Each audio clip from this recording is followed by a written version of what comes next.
So this is our program for the week of January 6th, 2025. In July of last year, the British medical journal Lancet warned that the reported numbers of deaths in Gaza were likely a vast undercount, given the impossible conditions for journalists and medical professionals tracking the human toll on the ground in Palestine. Conditions for reporting and for providing medical care have only worsened since then, and in a new report from Lancet, researchers from the London School of Hygiene and Tropical Medicine now estimate that around 64,260 people died from traumatic injuries between October 7th of 2023 and June of 2024 last year. That's 41% more than the Gaza Ministry of Health's estimate at the time, which was about 37,877 dead. And that represents nearly 3% of Gaza's pre-war population. It should be noted that the estimate is only for deaths from traumatic injuries and did not include deaths from a lack of health care or food, or the thousands of missing believed to be buried under the rubble. It has been more than 6 months of continued fighting since then, and while the intensity of the mass killings is not identical to that which we witnessed in the initial 3 months of attacks, it has nonetheless been relentless, with more mass killings reported in Gaza as recently as this morning. Today, Samar will touch upon this study a little bit, and more importantly, the persistent inhumane conditions across Gaza that put more Palestinians at risk of death beyond traumatic injury, including disease, famine, and lack of medical care. But first, we're grateful to have with us Seth Donnelly and Maria Barakat, two of the more than 500 plaintiffs in a new lawsuit that was filed in December on behalf of federal taxpayers in Northern California against congressional representatives Mike Thompson and Jared Huffman. The lawsuit charges the two congressional members with illegally abusing their tax and spend authority on April 20th, 2024, when they voted for the Israel Security Supplemental Appropriations Act, which authorized more than $26 billion in military aid to Israel.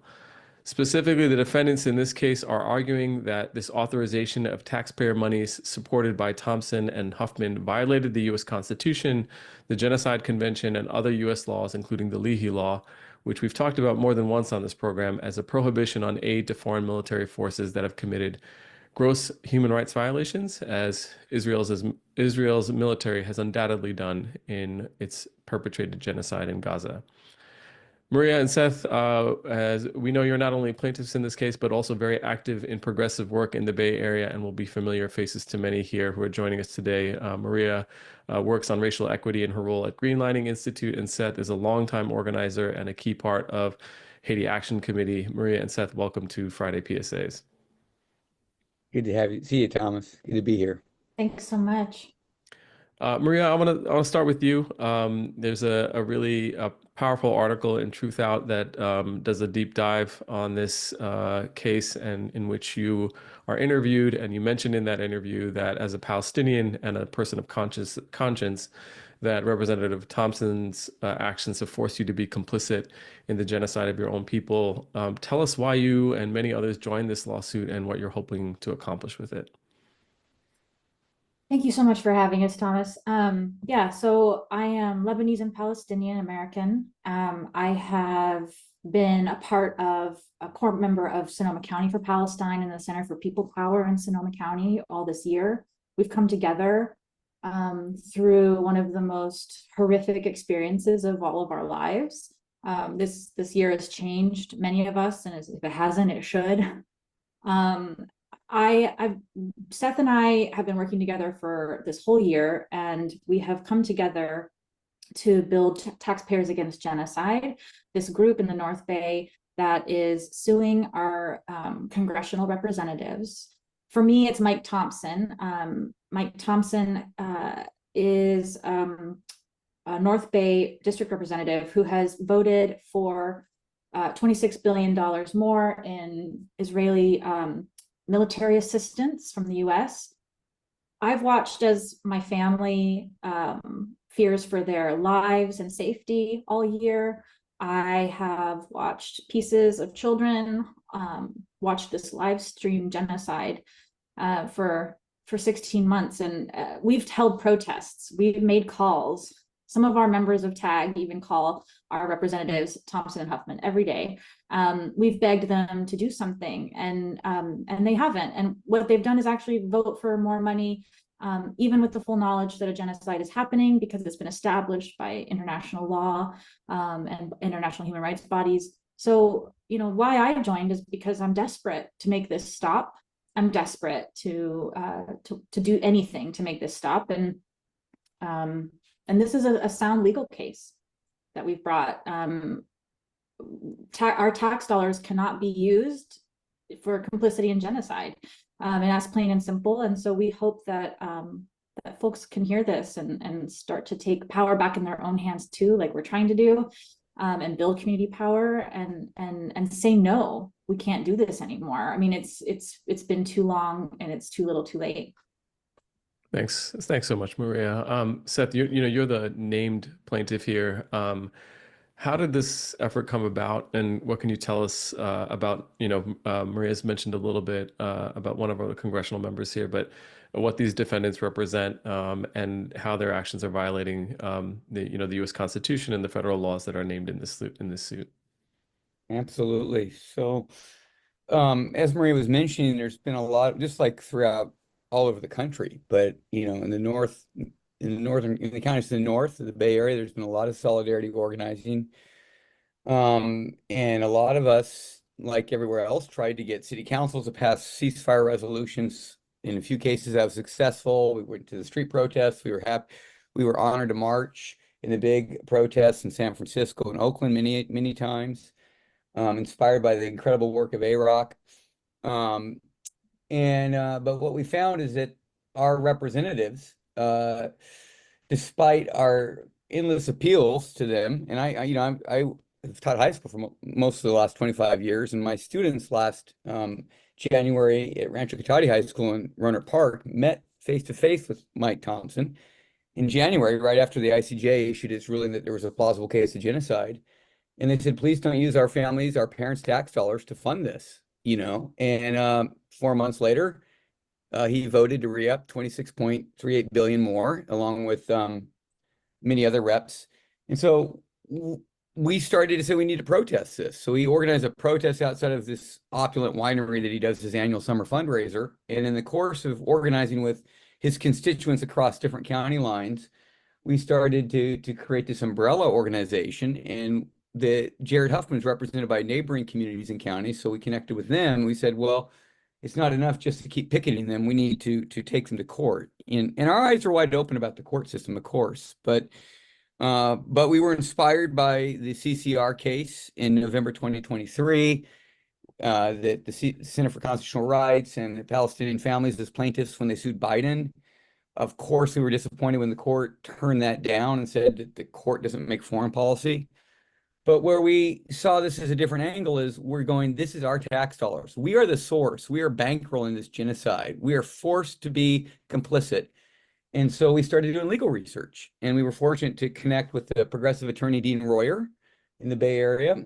And what we found is that there's a precedent for taxpayers to challenge when their tax dollars are being used in an unconstitutional manner. And that is a case called Flass versus Cohen from 1968, where the Supreme Court affirmed the right of taxpayers to sue, in this case, when their federal tax dollars were being used by local officials for private religious schooling. And so the more we went into it, we realized, well, if they can't use our tax dollars to build a private religious school, they certainly can't use our tax dollars to violate an international treaty that the U.S. has ratified, the UN Convention for the Punishment and Prevention of the Crime of Genocide, which they ratified in 1988. And per the Constitution, when a treaty is ratified, it becomes supreme law. And that convention explicitly prohibits complicity. And the U.S. did not exempt itself from that particular part of the convention.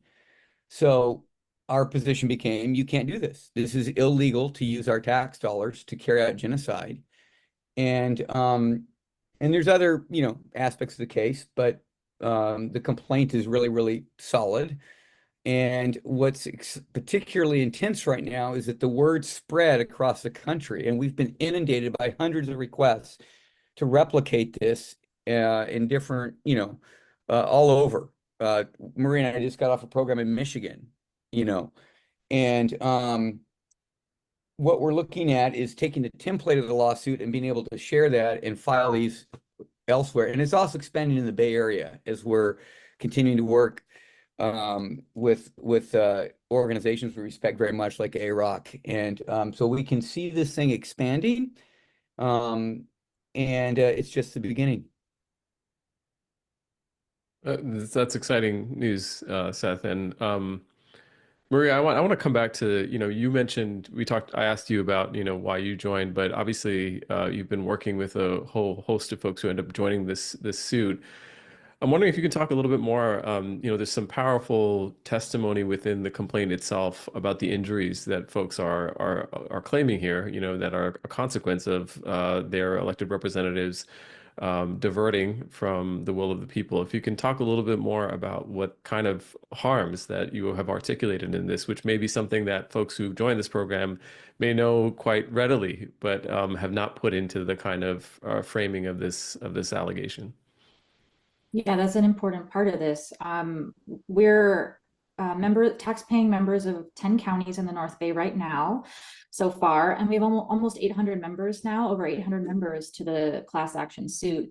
And we're a broad representation of Palestinians, Jewish community members, young folks, older folks, and we have all come together around this because we have been directly implicated in supporting bankrolling a genocide. As Seth said, we've been forced to do so, not only forced to watch it, but also forced to participate in it. And that has caused extraordinary distress for people in different ways. For so many folks, there has been exhaustion, hopelessness, depression, anxiety. It is not normal for us to watch the faces blown off children for 16 months, for 500 days. It's not normal for a government to blow up children for 16 months. And then we have then had to deal with the reality that we're paying for it and that our elected officials won't listen to us and see reason, and that they're lying to us even in real time a lot of the times. The moral injury is extraordinary, not to mention it pales in comparison to what's happening in Gaza. But we're here and we're doing what we can with what we have. We're asking for some remedy for this issue from the courts. And one of them is compensation for moral injury, but every penny would go to Gaza. It would go to people on the ground in Gaza with 100% assurance. And we also want the courts to make it so that these representatives can't vote again on this issue and send more money for genocide. We cannot possibly go on like this. And as you said in the very beginning, there are some of us who are Palestinian in this lawsuit, some of the class reps and many of the members. I mean, we are funding the genocide of our own people.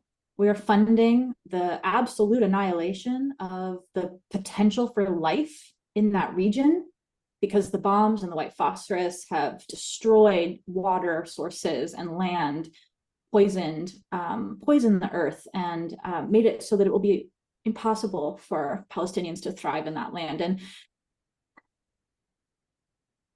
it's impossible to continue like this. Yeah, thanks so much, Maria. I mean, I'm sure a lot of folks will drop a link to the lawsuit in the chat so folks can read it. But it's a very worthy read to also see who's involved and how they articulate this. Just two final questions. Seth, I want to ask you this since you started to talk a little bit about the inspiration of the CCR case. I'm wondering if you can just talk a little bit about what distinguishes this case from that case. That case was dismissed on the political question doctrine, and it wasn't a taxpayer lawsuit. It was geared towards holding the Biden administration accountable and also naming Biden administration officials, including Biden himself. And the political question doctrine was the basis for the dismissal, which says that foreign policy decisions are the domain of the executive and branches of the government, not the judiciary. And in this case, the court ruled that, and apologies, my microphone has given out. 1 second for that to. And in this case, the court has ruled that the court ruled that the executive and legislative branches. This was a political question. It's not for the judiciary, but in this case, it's a different theory of the case. So I'm wondering if you can just explain a little bit about the distinction between these two lawsuits. Absolutely. Which again, we 100% supported that case. And when it first dropped, everybody was steadfast in wanting to see it go forward, and we disagree with the court's ruling. But again, this goes to the domestic heart of us. This is a taxpayer lawsuit. This is a taxpayer revolt, right? We're challenging the direct tax and spend authority on a domestic level of Congress, and the individual accountability is important. The suit challenges the actual law, the Israeli Supplemental Security Act on the House end, and says that was unconstitutional in view of the overwhelming evidence of genocide. But it also challenges the individuals who made that law possible. Congress people have a lot of immunity, but they don't have immunity to do illegal acts. Like, for example, that was Mendez, I believe, in New Jersey, who got busted for bribery. So they don't have immunity for bribery.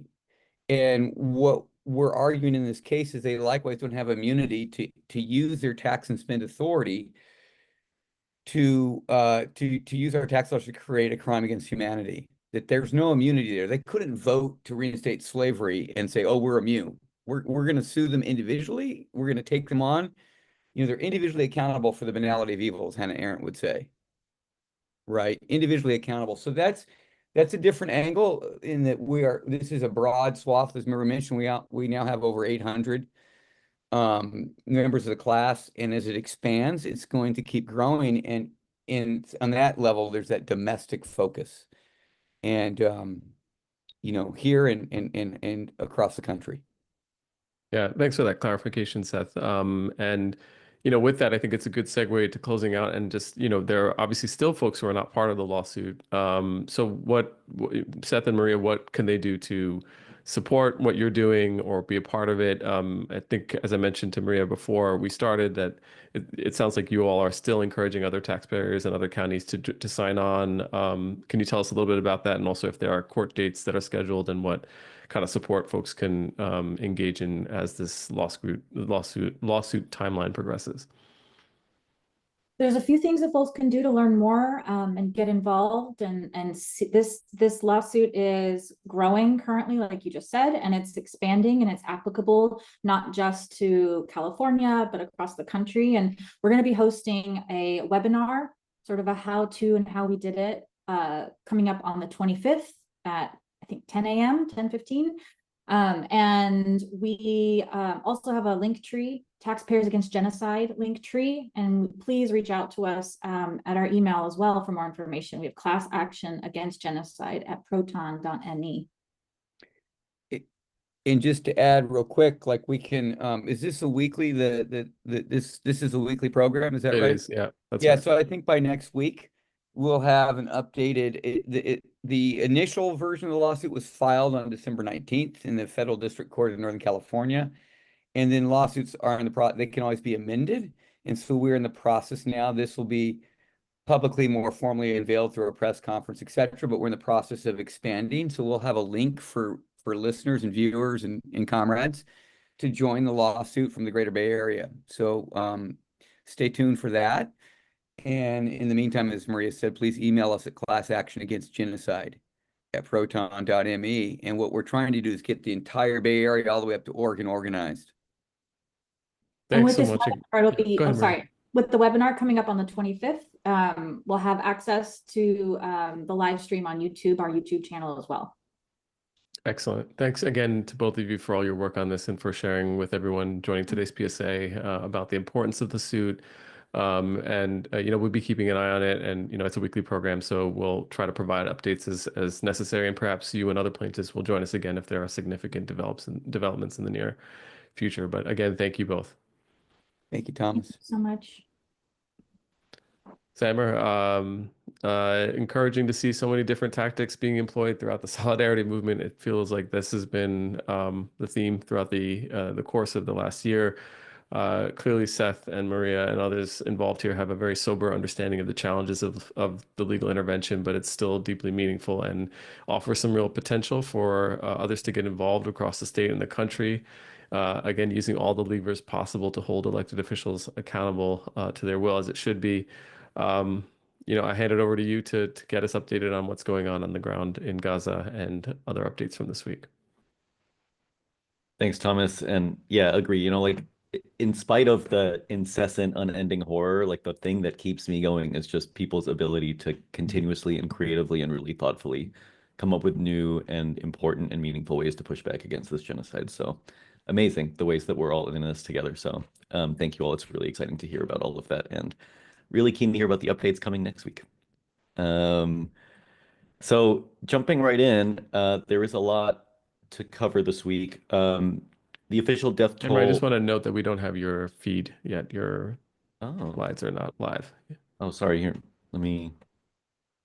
There we go. Just make sure that they are still not live. Got There it? they go. Yep. Go ahead. Great. Sorry about that.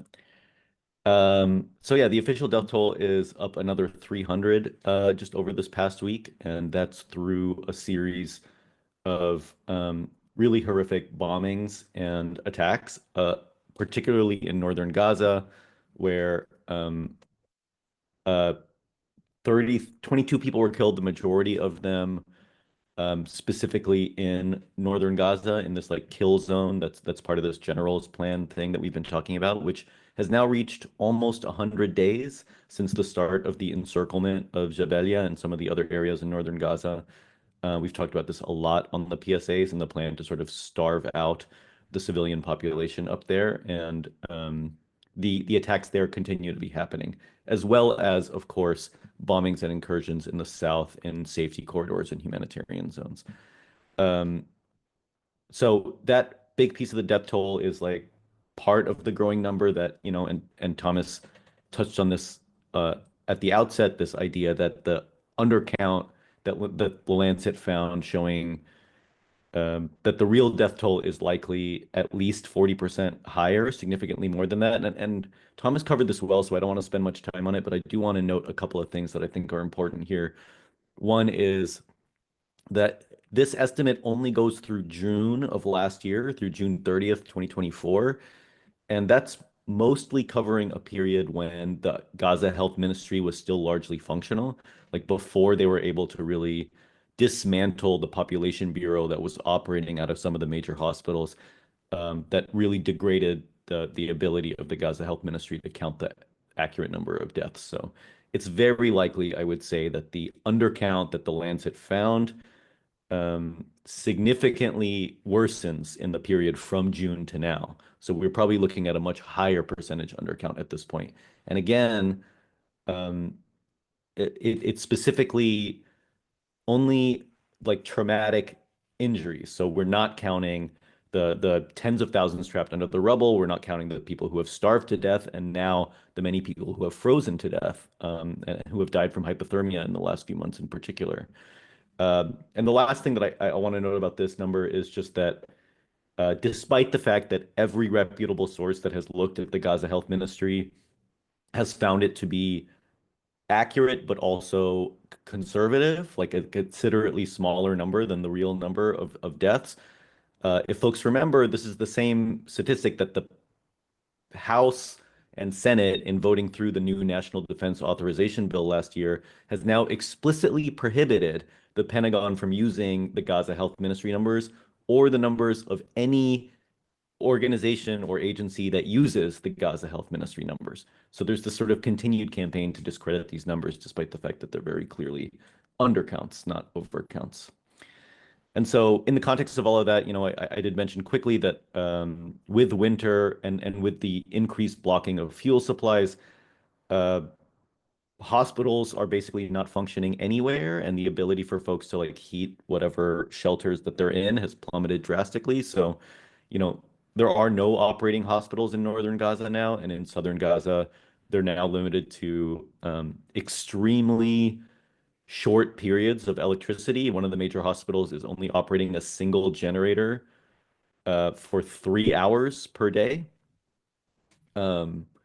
And that, there are dozens of newborns in some of these hospitals that require electricity to survive. They're in incubators or other sort of situations where it's just no longer tenable, right? And so what we've seen in January alone is just shy of 100 children have died from hypothermia, including, I think, 8 newborns. Um, and so again, the sort of like long strategic attempt to make Gaza completely unlivable, right, continues to move in full effect. But it's worth reflecting for just a minute on what's happening specifically in northern Gaza, where um, uh, not only has this general's plan caused this like unimaginable human suffering, but it's also ineffective in terms of how it has, ostensibly neutralized militant resistance, which continues to operate quite widely across northern Gaza. And this Economist article, and if folks read The Economist, you would know it. Not exactly they're not exactly thoughtful in their coverage of Palestine. They're not exactly humane in the way that they talk about the suffering in Gaza. But even this article recognizes the fact that northern Gaza, where Israel has implemented its most genocidal ambitions, continues to be a sort of hot guerrilla war, where, just yesterday, I think, 3 soldiers were killed in a Qassam attack on a tank, and that follows 3 soldiers who were killed 2 days before, and an unknown number who have also been injured. The extent to which like Israel's attempts at military control continue to utterly fail across Gaza. And that's just the sort of direct attacks. There's also been something like 20 rocket attacks in the past couple of weeks, most of which are being launched from northern Gaza. So the ability for the Israeli military to actually control the situation in this way really has proven to be largely, completely ineffective. Um, in fact, in the Economist article, they say something about how policy in Gaza isn't being driven by any sort of real military objectives, um, or of course taking into account in any way the immense suffering that those policies are inflicting upon Gazans. So I would definitely recommend giving that a read. In terms of the humanitarian aid situation, this new UN report that came out recently, I think, is really important in demonstrating the extent to which the humanitarian aid blockade being implemented by Israel has been so totalizing. They said that there had been, I think, 165 humanitarian aid convoys attempted by the UN into northern Gaza, and not a single one, not one of those 165 humanitarian aid shipments actually made it through. I mean, I think about just shy of 150 were completely blocked by Israel, and then the remaining 15 or 16 or so that managed to get through the border. And remember, now we're talking about only 15 convoys allowed through the border from 165. Those 16 convoys were all looted, every single one. And, for folks who have been attending the PSAs for a while, this is something that we've been talking about for quite a bit. And there's been some really good investigative journalism around how Israel is purposely allowing the looting of these humanitarian aid convoys, and they're shooting at the security forces that are trying to stop the looting. So even the UN is basically saying, like, Israel is making it. I think that the quote from a UN official is that it's the perception in the humanitarian aid world is that it's dangerous to protect aid convoys, but it's safe to loot them. So it's perfectly fine for people to attack these aid convoys, partly because it's part of this sort of broader plan of making sure that aid isn't making it into northern Gaza, because they're trying to implement this like forced starvation of the entire north. And part of that is also like the attacks on UN workers, right? And once again, literally again, just this week, UN World Food Program employees were attacked. Their car was shot 16 times, despite being a very clearly marked UN vehicle. So in terms of the ceasefire, that thing we keep talking about forever, it seems, there does seem to be some movement There's a lot of talk. Biden just the other day said something about how he's feeling very optimistic about a ceasefire. But once again, as I'm sure won't be a surprise to people here, I wouldn't hold my breath. Uh, the things that they are saying about where the ceasefire is going, I think are quite significantly overblown. But who knows, right? There's always the possibility that something interesting is going to happen, even though it doesn't seem very likely. Um, the places where the ceasefire negotiations are stuck is on the status of the prisoners that Hamas is supposed to release in phase one of the deal. It's the same, by the way, three-phase ceasefire agreement that we've been talking about for over a year now. So if you're not familiar with those phases, I'd recommend just reading or listening to one of the old PSAs. We go into it in a lot of detail. But it's the same, like, immediate cessation of hostilities, exchange of prisoners, and then distribution of aid, and then a long-term full withdrawal. Um, but that first phase, right, requires the identification of which prisoners are going to be swapped. And even that seems to be a sticking point right now. So Hamas last week produced a list of the 34 prisoners that they were offering to exchange. But Israel is demanding updates on the status of each of those 34 people. And what Hamas has said in response to that is, we don't know. We have no way of knowing. Like, we don't have sort of communications infrastructure anymore to be able to tell you exactly what's happening with each of those 34 people, which, like, yeah, of course. But Israel continues to demand it, which feels a little bit like a ploy, Like, they can't have it both ways, right? Either they think that Hamas has been significantly degraded in its sort of communications and coordination capabilities, or they don't. And if they do think that they've been degraded, then there's no way that they're able to tell you the exact status of every single person that's being held across Gaza.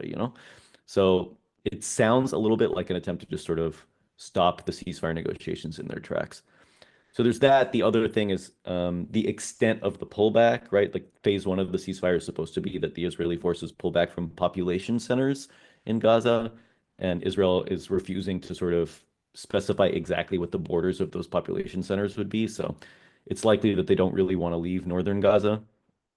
And critically, what we've been hearing from Netanyahu explicitly, again, largely in Hebrew interviews, is that he's not interested in a permanent ceasefire. He's open to the idea of a temporary peace, I think is the way that he described it. So this is just a short cessation of hostilities that they can resume once they do the original prisoner swap. This is causing a lot of issues in Israel, where people are saying, okay, if these 34 people get released and then the fighting goes back, like, Israel is condemning the remaining 63 hostages to death in exchange for these 34. So yeah, it's not really clear whether even that temporary cessation will happen or not. It might, but in terms of a permanent ceasefire, it's not looking good, I don't think, at all, which of course is really upsetting Trump, but we'll get to that. In Lebanon, there's a big push from the government right now to get the United States to actually enforce the ceasefire agreement, because Israel has violated it over 100 times at this point. And so there's a strong attempt to get the US to do something, but again, I wouldn't really hold my breath. The period by which Israel is supposed to have fully withdrawn from Lebanese territory is coming up in just under 2 weeks, I believe.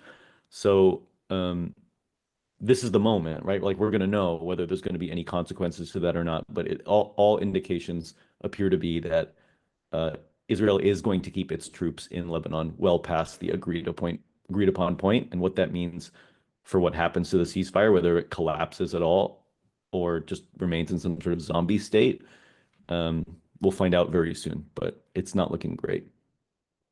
And sort of consolidating their gains in Lebanon, it seems that both Biden and Trump are coordinating on supporting this, like, change of power within the Lebanese state. So there's been a deadlock for like over a year, I think maybe 2 years, on selecting a new Lebanese president. And they have finally selected somebody yesterday, I believe, which is Joseph Aoun, which, if folks are following, the current president is also named Aoun, Michel Aoun, but they're very distantly related, and they don't represent similar political orientations at all. And Hezbollah has been opposed to this person for quite some time. But in this last round, did end up voting for him. So he does appear to be the sort of like Western pick.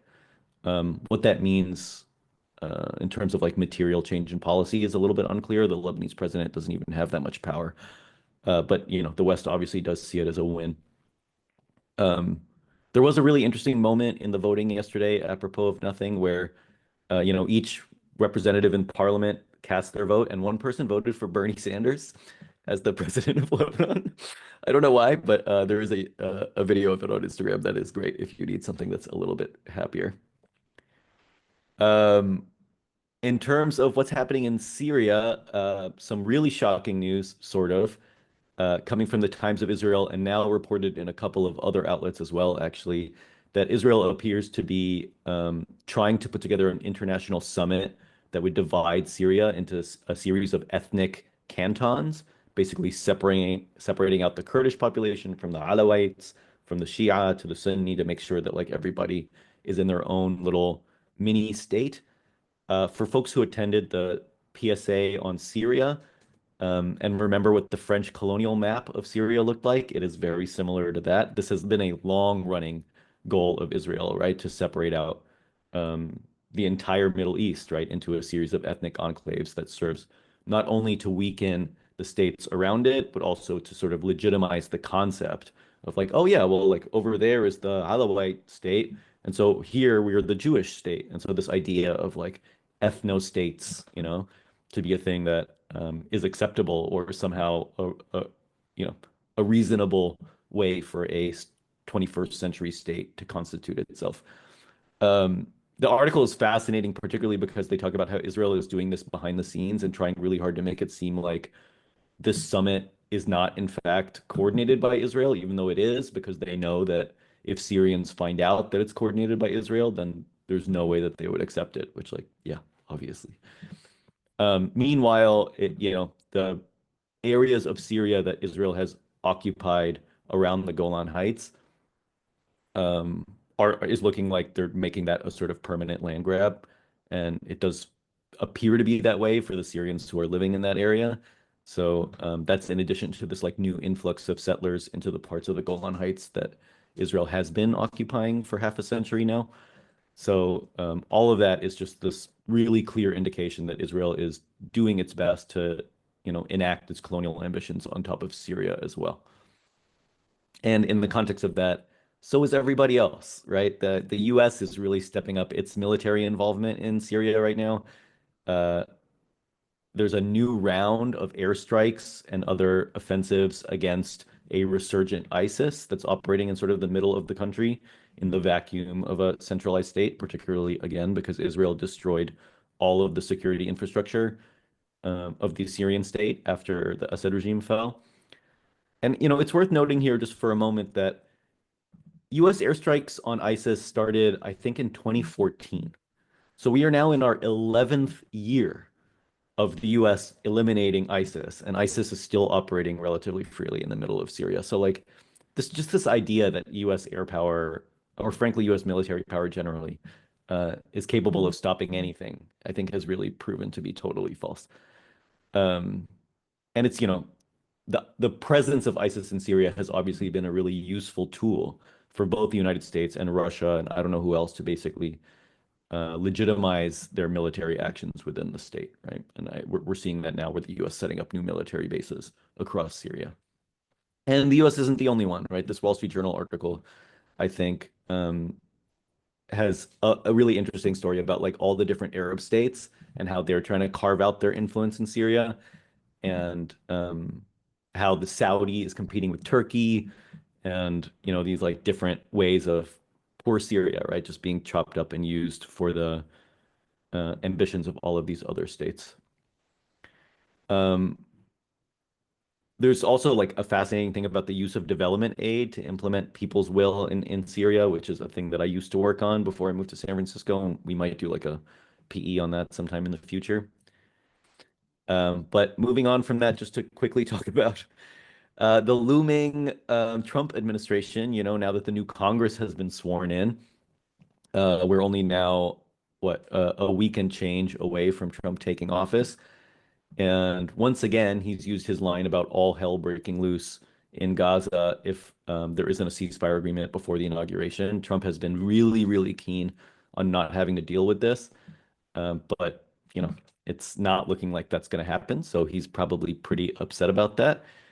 And he's in fact inheriting quite the mess, between the lack of a ceasefire in Gaza, the collapsing ceasefire in Lebanon, the security situation slash like, absence of a functioning central state in Syria, the ongoing attacks from Yemen. And on top of all of that, like the Iranian military is now trolling him on Twitter, saying that they're ready to support all these countries against U.S. aggression and terrorism, because he's threatening to invade Canada and Mexico and Panama already. Um, and worth noting that the new Republican Congress is already sort of flexing its chops, and just yesterday passed a bill to impose sanctions on the International Criminal Court because of the arrest warrants for Netanyahu and Gallant. Um, this this bill is going to pass, right? It passed the House, but it's going to pass the Senate, and will be signed by President Trump, right? Because the Republicans hold a majority in the Senate as well, and Trump obviously is keen to sign it. The bill basically imposes financial sanctions on any foreigners who materially or financially contribute to any effort to investigate, arrest, or detain like a protected person, and they classify that as like U.S. citizens and Israelis, basically, or U.S. allies that aren't party to the ICC. It's worth noting that 45 or 47, some disturbingly large number, 45, it's here on the screen, sorry. 45 Democrats also voted to sanction the ICC, and I put the list of them here in case you know any of these people or you have family that live in any of these districts. They should get a strongly worded phone call and letter from whoever you can, because yeah, that's it's absurd, right? That even Democrats, who supposedly respect the sovereignty of the ICC are doing something like this. So a bad sign. And not to be outdone by the looming threat of Trump, Biden is closing out his term with a new $8 billion arms sale to Israel. Um, the last of his tenure, and just like one final FU to everybody who has recognized the sort of utter failure, the utter moral failure of the Biden administration in its final days. I would actually weirdly recommend that you read the New York Times interview with Anthony Blinken, who spends most of the interview defending the decisions he made. And like, it's the New York Times, not exactly a sympathetic outlet for Gaza, but like, I enjoyed watching Tony Blinken squirm in all of the answers he had to give about like how it's the perception is that his legacy will be abetting a genocide. So it's nice to see him have to engage with that directly. And, folks who have been attending the PSAs know how little I respect Anthony Blinken. And like, yeah, I think this interview really shows just the shallowness of his thought and capability. So I weirdly enjoyed reading it. So maybe you will too. I wanted to spend just a minute on some of the sexual violence allegations stuff updates, because there's been a couple of new reports that came out in Israeli media asserting that Israeli authorities still haven't found anyone who can actually credibly claim any instance of rape from October 7th. That's not to say, of course, that sexual violence didn't occur on October 7th. It very possibly did, but like there still hasn't been a single piece of actual evidence that has been produced, despite the fact that people keep talking about it endlessly, and no one talks about the documented and proved rape of Palestinians held by Israeli detention centers. And at the same time, the same UN investigators that Israel originally tried to get involved in this case, Pramila Patton and some of the other folks involved, are now blocked from their continued investigation into those sexual violence accusations. So just to say that, like, the way that, those accusations have been reported in the media are really totally out of line with what the actual evidence and what the actual information on the ground shows. A quick dip into Israel's continuing descent into pariah statehood, where Israeli soldiers on vacation are being threatened with arrest for war crimes. You know, there was that soldier that had to flee Brazil because he was imminently about to be arrested and went to Argentina. Um, and it appears that the Israeli military won't identify any soldiers by name in the media anymore because they're worried that anybody who's identified will be arrested as soon as they leave Israel. So like that tells you something. Meanwhile, the Pope is continuing to like up his criticism of Israel, calling them shameful. Um, and then I wanted to just very quickly mention a, a fascinating update in the media. You know, we were just talking about the New York Times and its lack of sympathy. The American Friends Service Committee tried to put an op-ed in the New York Times, and it was blocked because the New York Times wouldn't allow them to use the word genocide to describe what was happening in Gaza. Uh, and so the AFSC pulled the ad. And the New York Times suggested that they instead use the word war, and then publish this thing saying like, oh, we're very strict about what people can say and can't say, and there has to be a sort of proven, like we have to agree on definitions or whatever. But I threw in here a couple of other New York Times ads where they don't seem to have any problem saying some really horrific things, including talking about holocausts and things. But yeah, just no surprise here, but the New York Times, obviously, in its really nasty way, is doing what it's doing. And I wanted to close out today just with like a quick reflection on the wildfires happening in LA today, just because I think, like all of you, probably you're feeling a lot of heartbreak and a lot of concern, and because I'm sure, like me, when you see some of the photos coming out of LA, particularly in like Altadena, it's hard not to think of Gaza, right? Just like looking at all the flattened buildings. Um, and I think it's worth reflecting on the ways in which those things are actually quite similar. There's no comparison in terms of scope and in terms of the level of horror and violence, and of course um, the fire, even though it's a product of human decisions around climate change and things, isn't a deliberate attempt to extinguish a people, right? So, in many ways, it is of course not the same, but like it's amazing the number of through lines we can draw and thinking through the ways in which the sort of existing political systems doom everyone, right?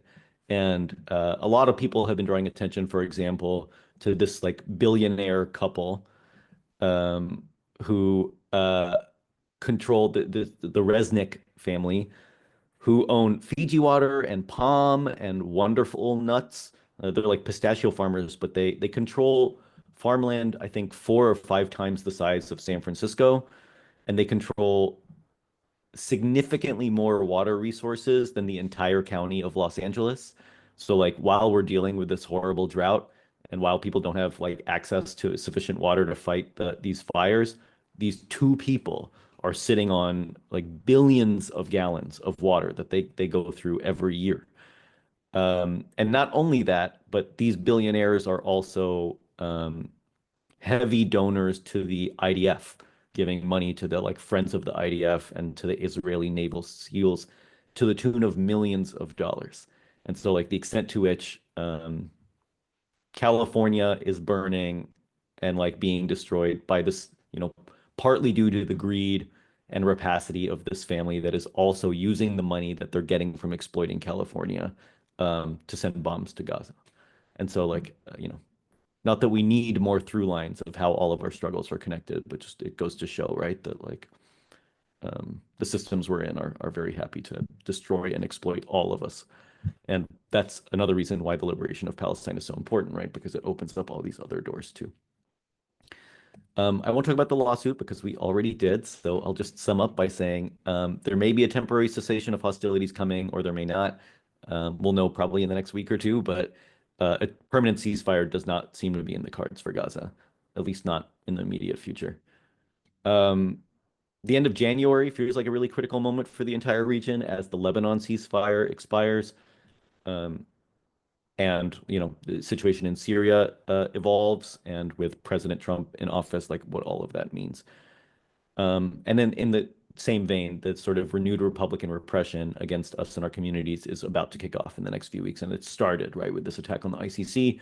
And we should expect to see legislation coming that's going to be targeting us very soon. And so, we really need to start pushing back. on those right-wing attacks and their local agents. That's going to be really, really essential in the coming months. And making sure that we stay steadfast with like a clear vision of what we're trying to accomplish. And, you know, these wildfires show us, I think, really clearly, we're all in this together, right? We have to win. We either win or we all perish. There's really no other ground here between us. So, Sam, I'm going to interrupt you here because I want to sure. make sure that we reserve time for Rafael Way to come and talk about what you're about to talk about, which is the Perfect. MLK Week of Action. But thanks again, Samar, for that rundown, and also for that last note about the connectivity of our struggles, and very, very poignant connecting piece there about the California's water supply, and how the billionaire class is really all up in all of the mix. With that, I do want to bring up our comrades from APTP, particularly Rafael Way, who is going to talk a little bit about the Week of Action and Reclaim MLK. This is something we are encouraging everyone to come out for. A lot of another example of how our struggles are connected, and particularly for those who are involved in Palestine solidarity work. I think this is an important opportunity to join forces with our one of the major co-hosts of this weekly Palestine Solidarity announcements are our comrades at APTP. And with that, Rafael Way, I will hand the floor over to you. Appreciate y'all and the work that the crew that been holding down these PSAs do every week to make sure that we're informed.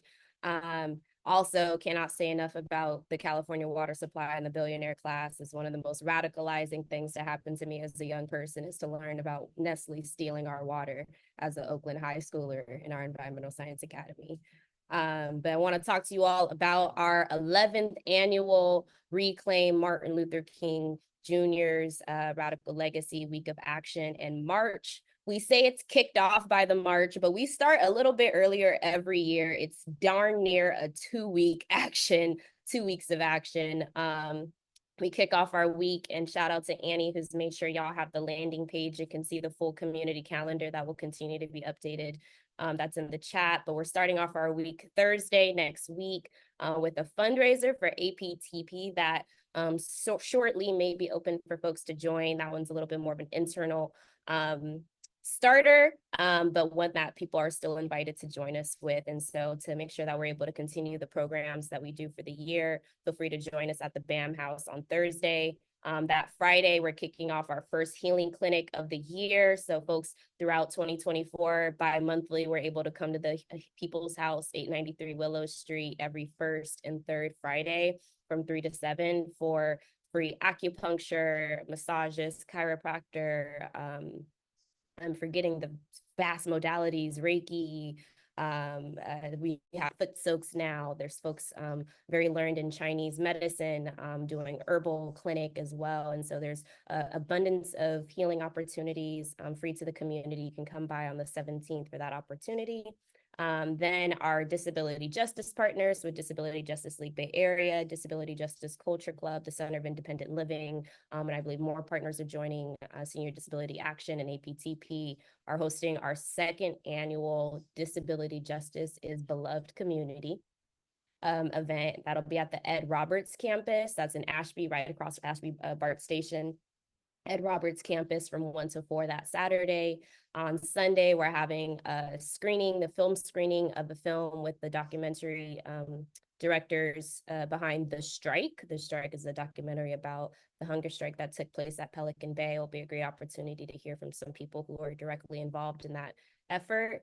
And then, of course, finally, the march, the alleged kickoff, right? The kickoff, the big march that we do in a partnership with our many community partners will happen Monday, January 20th, J20. We recognize that this year the march does land on Inauguration Day, and that comes with some additional political impetus, but we're really proud actually that this was not a reaction to the current, political climate, but that actually our steadfast organizing has meant that for the last 11 years, we've had a place to land and that a week of action has been. So our march on the 20th will be starting off at Oscar Grant Plaza at 11 a.m. where we're going to be gathering And we'll have our healing village. So all of those wonderful healers, if you don't make it on the 17th, they'll be there on Monday the 20th. Throughout our program there, there'll be a children's village that Annie, who's been behind the scenes in this work for these PSAs, is holding down. Annie's got a phenomenal program for our children's village and young people that's going to be at the march. For the older youth, the teens, if you will, there's a youth contingent being organized by Urban Peace Movement, Youth Together, Bay Peace. And so it is truly an opportunity for the whole family to come take action. And we know that there's people who are going to be looking to take further action beyond Monday. And so there'll be some time at the march also where we're going to organize people into affinity spaces so that people can start talking to each other about the ways that we want to start keeping each other safe, what rapid response opportunities people can plug into. And so there'll be some teach-ins and spaces that people should look out for at the march as well. And then, of course, a whole week of program that happens after Monday. Again, please check out our community calendar. We've got some trainings. We're going to close off the week with a block party on the 25th at the People's House from 1 to 4. And so just really appreciate, having to be in community with everyone and all of the action that we'll have taken, an opportunity for us to take a breath together that Saturday. Would love to see you all there. And if folks are interested in planning actions for the week of action, we'll drop the link in the chat for people to submit. If you want to bring a delegation to the march, if you want to plan an action for the week of action, and you don't need us to approve, right? Like sometimes people will get worried. They're like, oh, I see you have an event that day. Is it okay if my event's that day? Yes, totally, definitely. There are enough community members to get activated. And so we encourage you to take whatever action or event that makes sense for you, your space and your affinity group. And then if you're interested in tabling, that link that we'll put in that chat will allow you to be able to table as well. If you're interested in volunteering, those opportunities are available. And I know I got to wrap up. And so there will be a meeting. We're having our monthly general meeting next Wednesday, or the Wednesday the 15th, 7 p.m. Will be an opportunity to talk more about the march and plug in.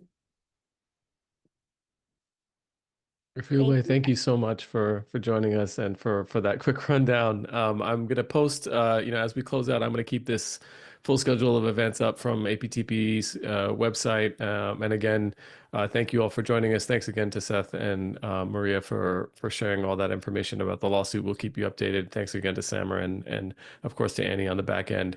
We'll close out. We'll close out, run some music, and answer any follow-up questions in the Q&A for a couple minutes. So thanks again for joining us.